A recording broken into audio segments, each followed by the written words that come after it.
రాత్రి 9 అయింది మిత్రులారా. సాయంత్రం 6 అయినట్టుంది. ఎంత లైటింగ్ ఉందో చూడండి. 10:30, 11 గంటల వరకు ఇంచుమించుగా ఇలానే ఉంటుందంట.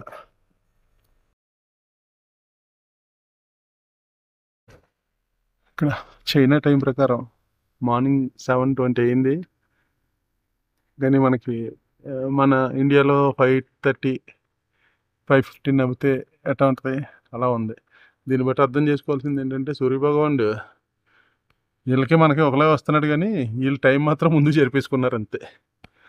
లేదు వీళ్ళు కూడా లేదంటే రాత్రి 10 గంటల వరకు వెలుగు పోకపోవడం, తెల్లారి 7:30 అయినా కానీ ఇంక వెలుగు రాకపోవడం ఏంటి వీళ్ళు ఎందుకో మరి మనకంటే ముందు ఉండాలనేమో టైం ముందుకు జరుపుకున్నారు అంతే. 3వ రోజు వ్యాలంలో మా బ్రేక్ఫాస్ట్ అరటిపండు, bread jam, bread honey, oats and cornflakes with milk and upma. ఓం నమ శివాయ. ధీనామ విత్రియవతు శ్రీ మహాసరస్వత్యై నమః. గురుర్బ్రహ్మ గురుర్విష్ణుర్ గురుర్దేవో మహేశ్వరః. గురుః సాక్షాత్ పరబ్రహ్మ తస్మై శ్రీ గురవే నమః. అస్మ శ్రీ గురుభ్యో నమః. శ్రీ గురుభ్యో నమః. హరి ఓం. భక్త మహాశయులు చెప్పి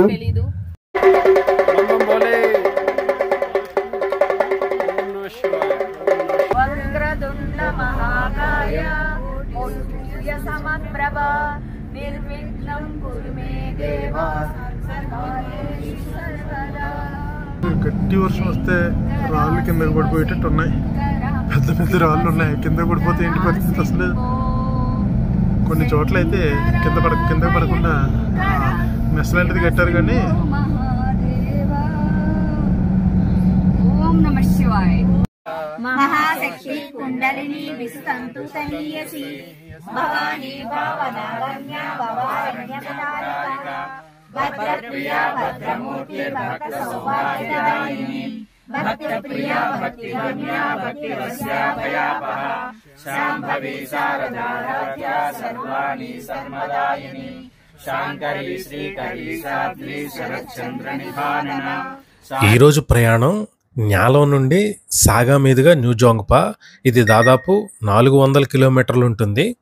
ఈ 400 కిలోమీటర్లు ప్రయాణించడానికి దాదాపు 6 నుంచి 8 గంటలు పడుతుంది. ఎందుకంటే ఇక్కడ రోడ్స్ అవి బాగుంటాయి కాబట్టి ఒక 6 నుంచి 8 గంటల్లో వెళ్ళిపోవచ్చు.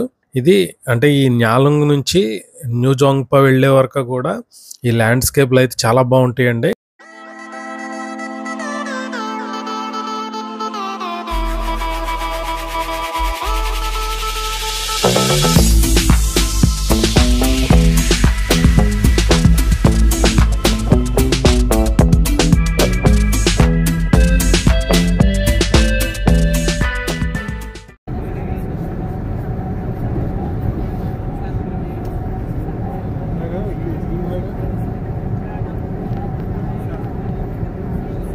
చైనాలో చిన్న విలేజ్లో ఉందండి ఇది.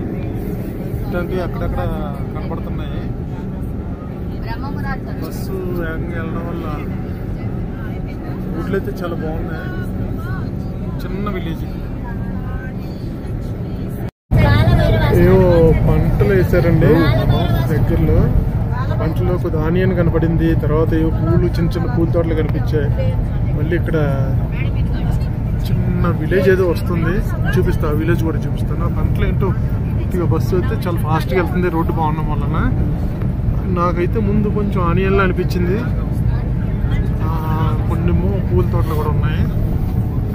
చిన్న విలేజ్ వస్తుంది, చూపిస్తా. బ్యూటిఫుల్ విలేజ్ వచ్చింది. ఎంత బాగుంది చూడండి. అసలు చాలా బాగుంది. అదిరిపోయింది. మామూలుగా లేదు. సూపర్గా ఉంది విలేజ్. బ్యాక్గ్రౌండ్లో మంచి పెద్ద కొండ. చైనీస్ విలేజ్ అన్నమాట. చూడండి, టిబెట్ అనుకుంటా కదా మాట్లాడితే. చైనాడు ఆక్రమించేసాడు.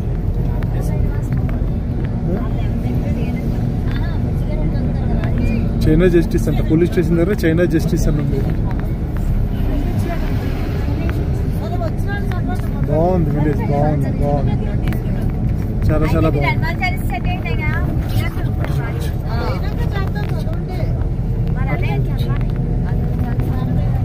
చెప్పండి చెప్పండి. న్యాలో నుంచి ఏదో పేరు చెప్పారండి, గుర్తులేదు. అక్కడికి వెళ్తున్నాం. 6 hours జర్నీ ఉంటుంది అన్నారు. సరే, వెళ్ళే దారిలో లొకేషన్స్ అయితే మాత్రం చాలా బ్యూటిఫుల్గా ఉన్నాయి. మన హాలీవుడ్ సినిమాల్లో చూస్తాం అన్నమాట. అలానే ఉన్నాయి, హాలీవుడ్ సినిమాలు చూసేటట్టు ఉన్నాయి. బస్సులో అందరూ హనుమాన్ చాలీసా పాడుతున్నారు. లలిత సహస్రనామాలు, విష్ణు సహస్రనామాలు, కాలభైరవ అష్టకం వీటితోనే ప్రారంభమవుతుంది. తర్వాత కొంత దూరం లేదు, 1 గంట గంటన్నర. ఇది అయిపోయిన తర్వాత అక్కడి నుంచి ఎంటర్టైన్మెంట్ ప్రోగ్రామ్స్ ఉంటాయి. మనం ఎక్కడ ఉంటే అక్కడ ఎంటర్టైన్మెంట్ కావాల్సిందే కదా. ఓం నమ శివాయ, ఓం నమ శివాయ.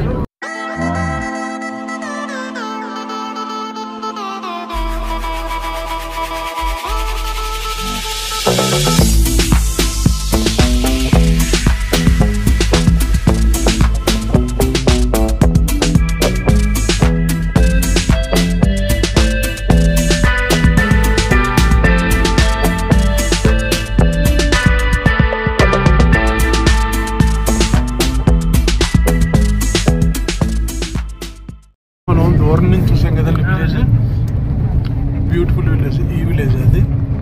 ఇప్పుడు కొంచెం దగ్గరకు వచ్చాం అనమాట. చాలా బాగుంది. అన్ని పెట్టండి సార్, మీరు మాత్రం పెడతాను, తప్పకుండా పెడతాను. అన్నీ పెట్టేస్తాను.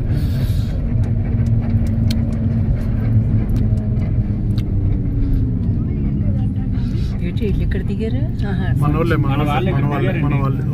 లక్నో నుంచి నేపాల్గంజ్ సిమికోట్ మీదుగా వెళ్ళి అక్కడ నుంచి హిల్సా బార్డర్ క్రాస్ చేసి వెళ్ళే వాళ్ళకి మాత్రం ఈ లొకేషన్స్ అన్నీ దొరకవండి. ఎందుకంటే అది ఇంకా ముందుకెళ్ళిపోతుంది. అది ఈ నేపాల్ బోర్డర్ నుంచి ఎవరైతే వెళ్ళారో, లేదంటే చైనా రీజియన్ నుంచి ఎవరైతే వస్తారో, లేదంటే మనకి గవర్నమెంట్ తీసుకెళ్తుందండి మన సిక్కిం నుంచి, వాళ్ళకు కూడా ఈ రోడ్ అంతా తగులుతుంది. ఈ లొకేషన్స్ అన్నీ వాళ్ళు కూడా ఎంజాయ్ చేయొచ్చు. మిగతా లక్నో నేపాల్గంజ్ మీదుగా వెళ్ళిన వాళ్ళు అయితే ఈ లొకేషన్స్ అన్నీ మిస్ అయినట్టే అండి.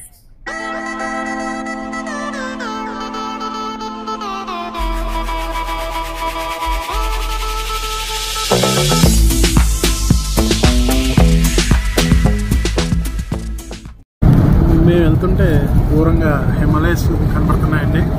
మేము అక్కడి వరకు వెళ్ళాలంటే ఇప్పుడు, అంటే ఈరోజు వెళ్ళాలండి.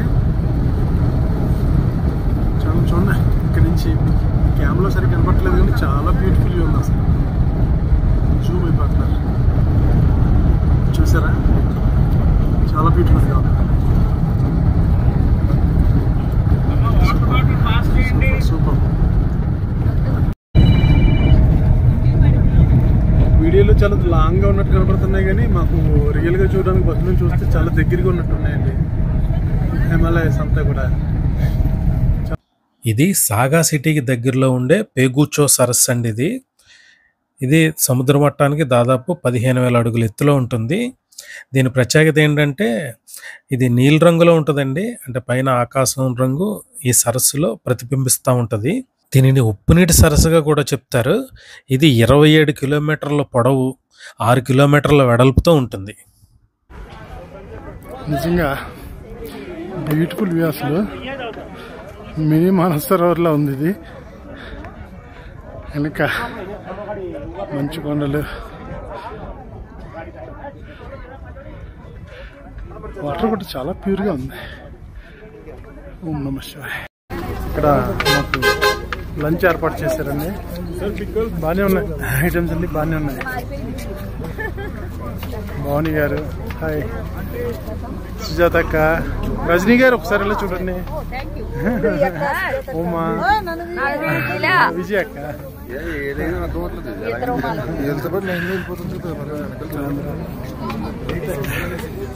ఇది నా లంచ్ అండి.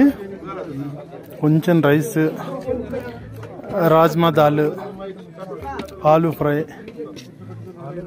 Pickle pickle pickle pickle enough. చూడండి, చైనా వాళ్ళ మీల్ చూడండి. ఒక లార్జ్ బకెట్లో తీసుకుని జ్యూసీగా ఉండి తింటున్నారు.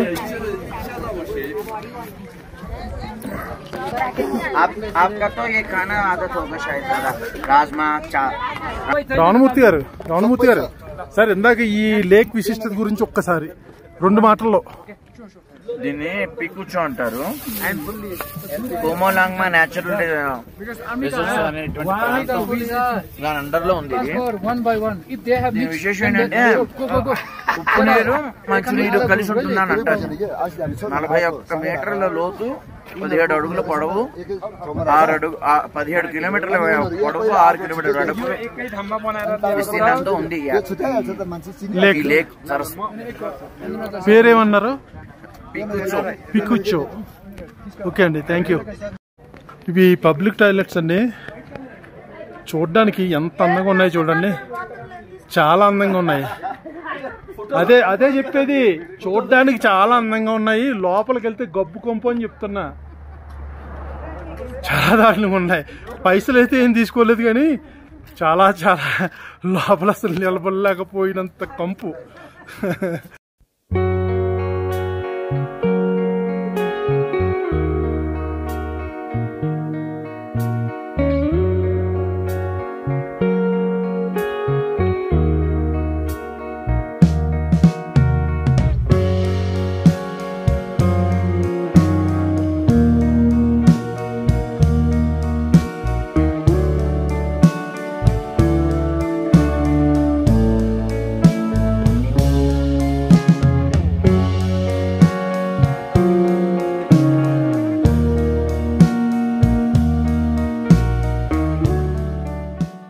ఓ, ఇక్కడ కూడా పిడకలు ఉన్నాయండి. ఇప్పుడు మన పల్లెల్లోనే అసలు పిడకలు లేవుగా ఇక్కడ.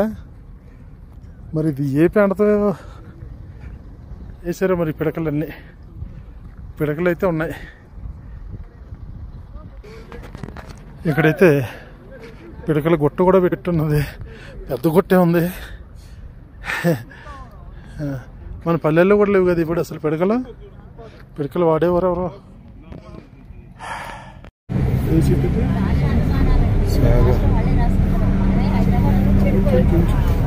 సాగా సిటీకి వచ్చామండి. చాలా బ్యూటిఫుల్గా ఉంది, అసలు సూపర్ ఉంది. నీట్గా అక్కడ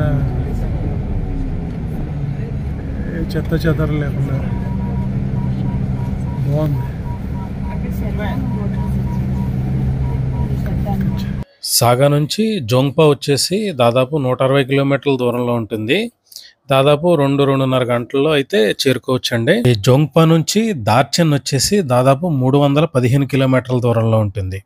అంటే ఈ జోంగ్పా నుంచి దార్చెన్ వచ్చే దారిలోనే మనకి మానస సరోవరం, రాక్షస్థల్ లేక్లు కనిపిస్తాయండి. ఇది నెక్స్ట్ డే ఉంటుందండి ఇది. కాకపోతే ఇక్కడ ఈ 160 కిలోమీటర్లు, 310 కిలోమీటర్లు ఇవన్నీ చాలా తొందరగానే చేరుకోవచ్చండి. కొద్దిగా రూట్స్ బాగుంటాయి. ప్లస్ దాదాపు 80+ వెళ్తారు కానీ 80 తక్కువ వెళ్ళరండి. దాని మూలంగానే కొద్దిగా తొందరగానే చేరుకోవచ్చు.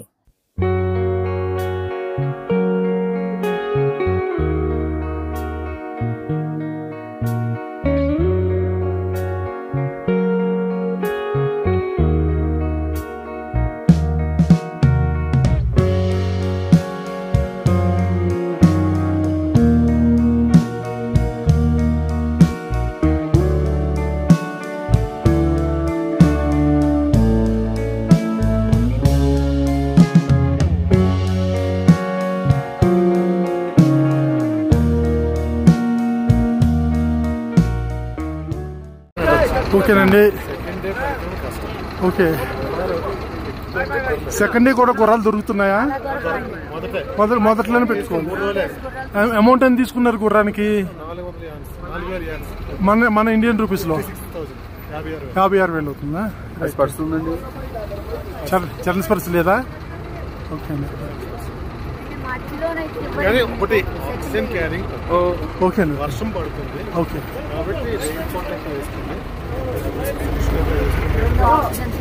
ఆక్సిజన్ క్యారింగ్ తక్కువ ఉంది. ఓకే, అక్కడ నుండి రేపు వెళ్తాను. ఓకే అండి, ఓకే అండి, ఓకే. Oxygen carrying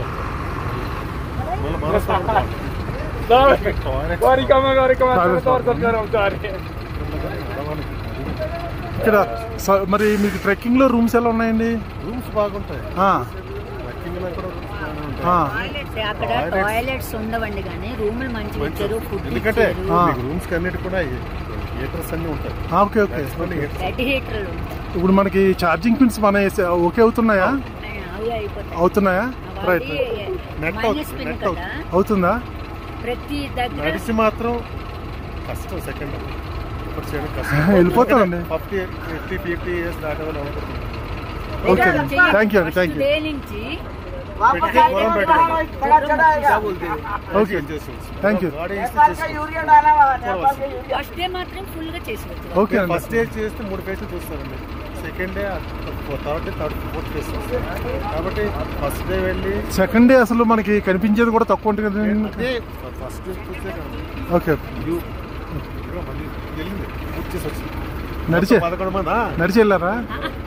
గుర్రవేనా? మొత్తం 50. ఫస్ట్ డే 50 మంది వెళ్ళారు. అవునా?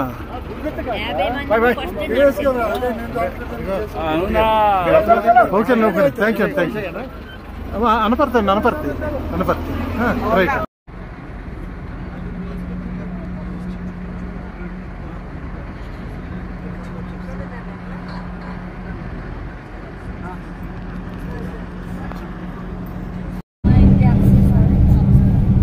చాలా బ్యూటిఫుల్గా ఉందండి విలేజ్. తప్ప ఏమి చెప్పట్లేదు, 5 రోజుల నుంచి చూస్తున్నాను. మరి ఏం చెప్పమాట, నాకు ఇది ఇక్కడ విషయం ఏమన్నా తెలుసు అనుకో, దీని గురించి ఏమన్నా విషయం తెలుసు అనుకో చెప్పచ్చు. ఏం తెలియనప్పుడు బ్యూటిఫుల్ విలేజ్ అనే కదా చెప్పాలి.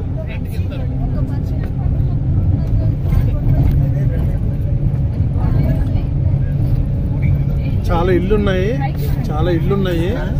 బౌద్ధ టెంపుల్, బౌద్ధ టెంపుల్ అనుకుంటాను అది. చాలా ఇల్లున్నాయి కానీ మనుషులు అసలు చాలా తక్కువ మంది కనపడుతున్నారంటే. ఎవరు కనపడట్లేదు. పురాతన బౌద్ధాశ్రమం, పురాతన బౌద్ధ ఇది. వావ్, సూపర్, చాలా బాగుంది. ఇట్లారా యాక్చువల్గా మేము సాగాలో ఆగిపోవాల్సింది, స్టే అక్కడ ఇవ్వాల్సింది. కానీ మాకు న్యూ దోంగప అన్న సిటీలో స్టే ఇచ్చాడు. ఇదే మాకు స్టే ఇచ్చిన హోటల్. చాలా బాగుంది. పార్ట్నర్ వెయిట్ నువ్వు అన్నీ వేసుకున్నావు కదా పార్ట్నర్. నేనేం వేసుకోలేదు. ఓకే, అంత లేదులే. న్యూ డోంగ్పా కౌంటీ అంట. సూపర్గా ఉంది. ఇప్పుడే వచ్చాం. రేపు మార్నింగ్ అంతా కవర్ చేస్తాను. కొద్దిగా టౌన్లోకి వెళ్ళి కవర్ చేయడానికి చూస్తాను. బ్యూటిఫుల్ వాతావరణం అయితే బీభత్సమైన చలిగా ఉంది. నేనైతే ప్రస్తుతానికైతే ఏం వేసుకోలేదు. ఇదిగో ఇలానే టౌన్లో నడుచుకుంటూ వెళ్తున్నాను. బయటకు వస్తుంటే కూడా వేసుకో అంటున్నారు అందరూ. బాగుంది. ఏదో రామోజీ ఫెసిలిటీలో సెట్టింగ్ చూసినట్టు ఉందంతా. సూపర్ ఉంది. రేపు మరికొంత కవర్ చేయడానికి ప్రయత్నం చేస్తాను. ఓం నమః శివాయ. ఇది మాకు ఇచ్చిన రూమ్ అండి. వాష్రూమ్.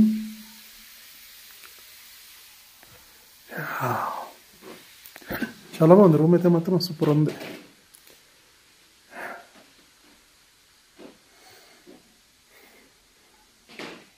చాలా బాగుంది రూమ్లోంచి వ్యూ కూడా. చూడండి ఎట్లా కనిపిస్తున్నాయి, మేఘాలు కనిపిస్తున్నాయి మీకు.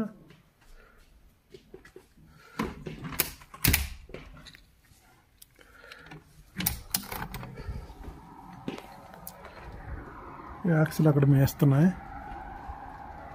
రూమ్ నుంచి వ్యూ కూడా చాలా బ్యూటిఫుల్గా ఉంది.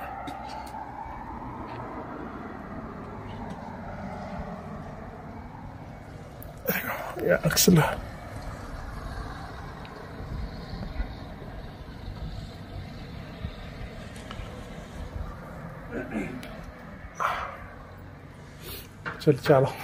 చాలా చలి ఉంది.